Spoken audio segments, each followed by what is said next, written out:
السلام علیکم عثمان۔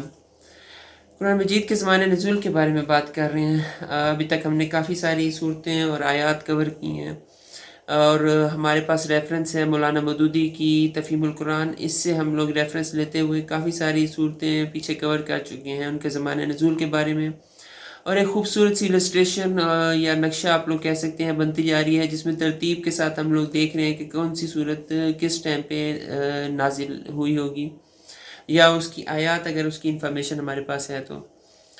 ابھی تک ہم لوگوں نے پڑھ لیا تھا سورہ الحشر، سورہ نمبر 59 ہے اس کے زمانے نزول کے بارے میں۔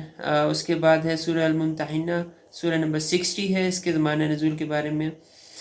اس کے زمانے نزول کے بارے میں مولانا مودودی لکھتے ہیں کہ اس کے اندر جو مضامین ہیں، جو واقعات شو ہو رہے ہیں، اس سے ریلیٹ کر کے دیکھیں تو یہ متعین ہو جاتا ہے کہ یہ سورہ صلح حدیبیہ اور فتح مکہ کے درمیانی دور میں کہیں پر نازل ہوئی ہوگی۔ سورہ الممتحنہ، سورہ نمبر 60۔ پھر اس کے بعد ہے سورہ الصف۔ سورہ الصف کے بارے میں مولانا مودودی لکھتے ہیں، سورہ الصف ہے، سورہ نمبر 61 ہے۔ اس کے بارے میں مولانا مودودی لکھتے ہیں کہ ایگزیکٹلی تو زمانہ نزول کا تعین نہیں ہو سکا، لیکن اس کے مضمون پر غور کرنے سے اندازہ ہوتا ہے کہ یہ غالباً جنگ احد کے متصل زمانے میں نازل ہوئی ہوگی۔ جنگ احد کے متصل زمانے میں کہیں پر یہ نازل ہوئی ہوگی، سورہ الصف، سورہ نمبر 61۔ اور پھر اس کے بعد ہے سورہ الجمعہ، سورہ نمبر 62۔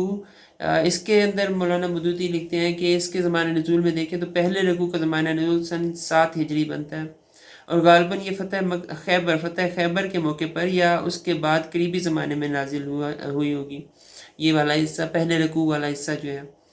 اور پھر وہ حضرت ابو ہریرہ رضی اللہ تعالیٰ عنہ کی روایت نقل کرتے ہیں اور بتاتے ہیں کہ حضرت ابو ہریرہ رضی اللہ تعالیٰ عنہ کے متعلق یہ بات تاریخ سے ثابت ہے کہ وہ صلح حدیبیہ کے بعد اور فتح خیبر سے پہلے ایمان لائے تھے، اور خیبر کی فتح جمادی الاول سن 7 ہجری میں ہوئی ہے۔ تو اس سے اندازہ ہو رہا ہے کہ جمادی الاول سن 7 ہجری کے لگ بھگ کہیں پر یہ جو صورت کا پہلا پارٹ ہے، پہلا رکوع ہے سورہ الجمعہ کا، وہ نازل ہوا ہوگا سن 7 ہجری کے اندر۔ اور پھر اس کے بعد ہے دوسرے رکوع کے بارے میں وہ لکھتے ہیں کہ یہ ہجرت کے بعد قریبی زمانے میں ہی کہیں پر نازل ہوا ہے، سورہ الجمعہ، سورہ نمبر 62۔ تو یہ اب تک تھی ہم لوگوں کی سورہ الجمعہ تک زمانہ نزول کے بارے میں انفارمیشن۔ یہ ایک السٹریشن سی بنتی جا رہی ہے، اور آپ لوگوں کے فیڈ بیک کی بہت زیادہ ضرورت ہے کہ کس طرح، ابھی تو کمپلیٹ نہیں ہوا، لیکن کس طرح جب یہ کمپلیٹ ہو جائے السٹریشن تو اس کو PDF فارم میں بنا کے کس پلیٹ فارم پہ ہم شیئر کر سکتے ہیں تاکہ زیادہ سے زیادہ لوگ اس السٹریشن سے فائدہ اٹھا سکیں۔ آپ لوگوں کے فیڈ بیک کی ضرورت رہے گی، کمنٹس آپ لوگوں کے بہت امپورٹنٹ ہیں، اس سے ایک انسپریشن، ایک انفارمیشن، ایک امپرومنٹ کے چانسز بڑھ جاتے ہیں۔ جزاکم اللہ خیر۔